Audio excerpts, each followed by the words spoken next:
I was gonna prepare for this video, but what I'm learning in my life is that when I don't prepare and I just go with what feels natural and normal and just express myself as just whatever authenticity is showing up that day, things just seem to work out.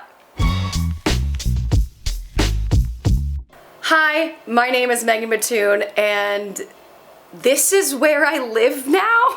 I moved to the desert. This is the place that I've been staying when I'm finishing renovating the desert project, which I am so close to telling you what it is.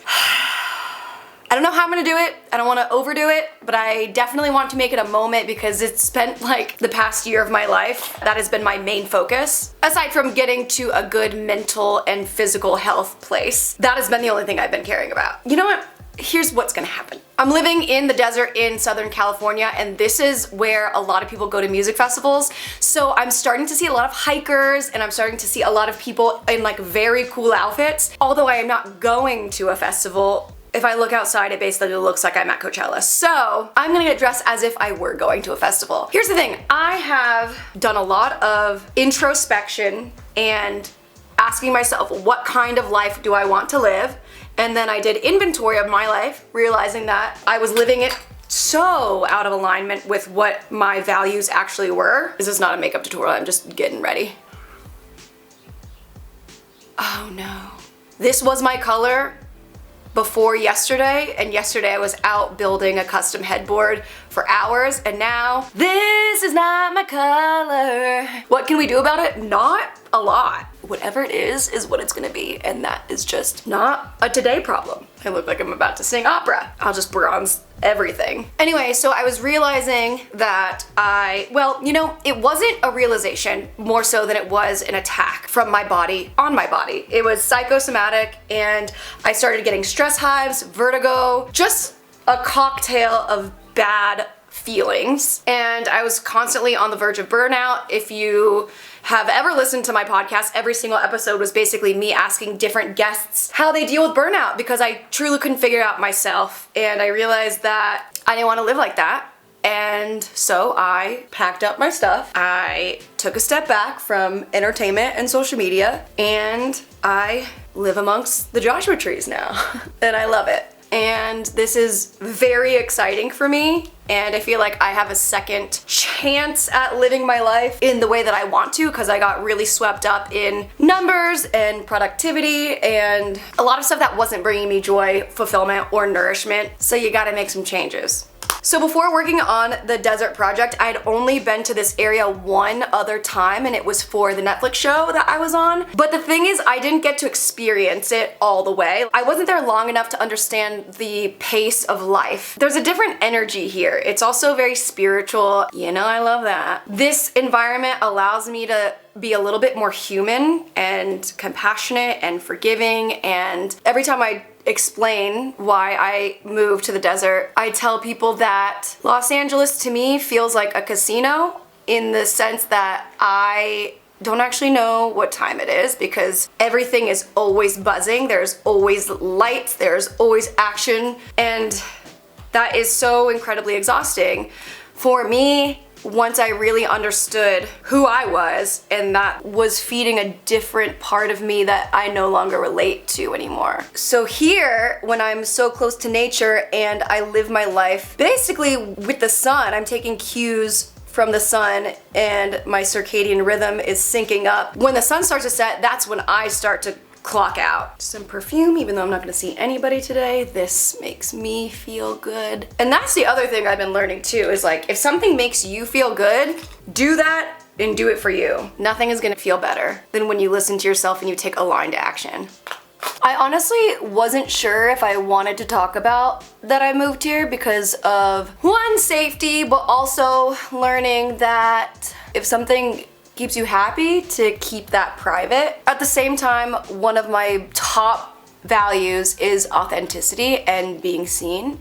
So here I am, living in the desert. Okay, do we still look? It's like I'm half Filipino and half white, but I didn't want it to look like half Filipino and half white. And that's how it's coming across right now. More importantly, the outfit that we're gonna wear today. Here's the thing, I think festival looks are so fun and so cool. However, people are just wearing things one time and then never wearing it again. And I am not a fan of that. So I went shopping on ThredUp and I got a look that could be festival wear or just normal Saturday. If you're unfamiliar, ThredUp is the world's largest online thrift store, and my favorite part I think about all of it is that if I'm looking for something very specific, they have a search bar. So I just type in ripped jeans or halter top or dad cap, and I find so many pages of that one specific item in a bunch of different ways from a bunch of different brands. I have got enough material, like I'm gonna craft something. The entirety of this outfit, maybe aside from the socks, is all from ThredUp. I don't think I bought a full head to toe outfit from ThredUp yet until now.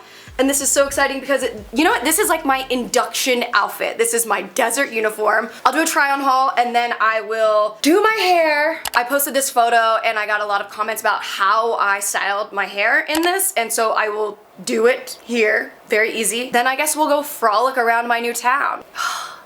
And the fact that I'm so far away from people makes me love it even more.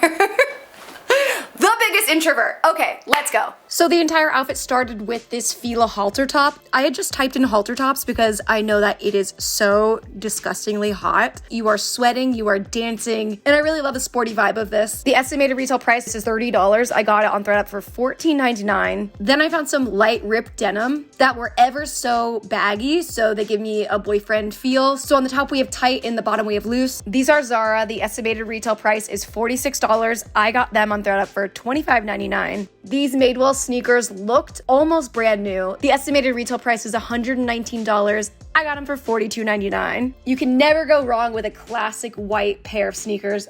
I don't make the rules, that's just how it is. All of my Sporty Spice dreams are coming true in this exact instant. I also love the fact that I do not need to wear a bra because this is essentially a bra. So this is the current look minus hair.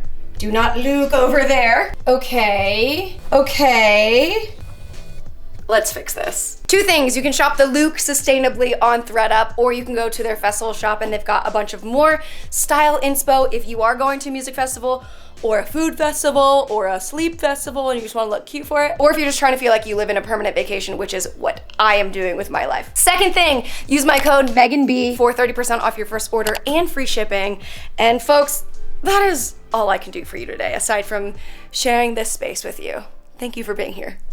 Let's do my hair. Okay, it's fixing the top of my head time. I got two different hair accessories. I have a Polo Ralph Lauren hat, which I feel like I'll probably wear in my normal life, but I feel like if I were going to a festival, maybe I'd bring this in my backpack. This is probably what I'll be wearing when I do some sort of eventual build. Why does Mary-Kate Olsen in It Takes Two feel like my vibe? So we're gonna go a little femme today, and we're gonna do a hair scarf.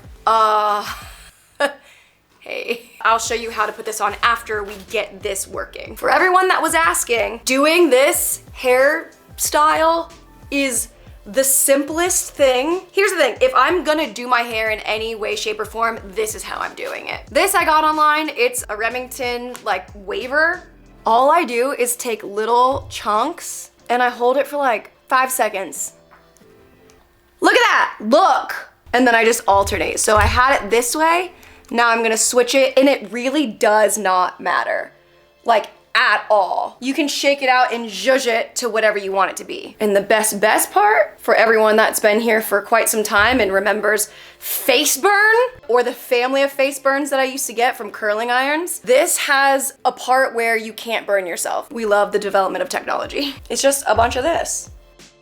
Okay, so when it looks like a piece of dynamite just exploded in a nearby vicinity, we're gonna bring in our trio of hair products. These are the 3 things that I use in order to tame this. We're starting with this one. I've used this before in a video a long time ago. Essentially, you just put a little bit in your hand and you just fluff it. This doesn't really give it hold, it just gives it integrity. This is from Function of Beauty. This basically is a hair serum that tames away all the flyaways. I usually just concentrate it on the front.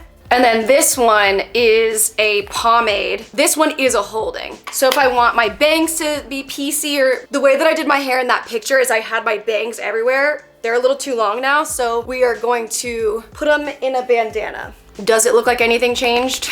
It looks like I went on one more roller coaster ride, but that's why we have this. This thing is as big as a picnic table. Oh my God, you know, I could like make a whole thing out of this. Okay, but that's not today's video. So here's how I style bandanas or scarves in my hair. On the show, I wore these all the time. I loved them. It was just such an easy way to, one, tame the hair, two, just add a little bit of interest to an otherwise plain outfit, or to enhance an already cool one. I like this because it ties in the red in the Fila. What I'm gonna do is start folding in like 1-inch sections. I guess I could just roll it like this until I have like a tiny little triangle, and then you can fit it on your head by seeing where is it going to land. Once I like where it is, then I tip upside down and I secure it, and then I'm gonna look like a wet rat for a little bit, and then we're gonna fix it. It's gonna get worse before it gets better in everything. In DIY, in life, and in this hair scarf. I'm gonna start pulling out hairs from the back just so this doesn't look terrible. It just makes it look a little bit more free. I'm gonna do the same over here, and then I'll just pull out some face framing pieces here as well. Really not trying too hard. Again, when we try too hard is when we repel people. They can feel the desperate energy, and that is something that I no longer house. And that is that. Now I'm ready for a festival that I'm not going to. However, I will walk outside with you, and it'll feel like we're in a festival. I have one more accessory to complete the look. All right, we are now fully dressed. Dang, these work so well. When I put them on, I can't even see the viewfinder. Oh, a little squirrel. Holy shit, there's a snake in my yard. Okay, welcome to Snakes in My Backyard Fest 2022. Okay, I should actually go figure out how to do this. I had some different plans for today, but now I'm thinking that everything is canceled because now I have to deal with the snake. So, it's like moving. Okay, yeah, I really am gonna go fix that now. Thank you so much for tuning in. Thanks for being with me here. I'm literally scared of everything right now. Anyway, you can shop this look on ThredUp using the Thrift the Look feature. Use my code MeganB for 30% off your first order and free shipping. And honestly, if I just put the shades on, can't see the snake.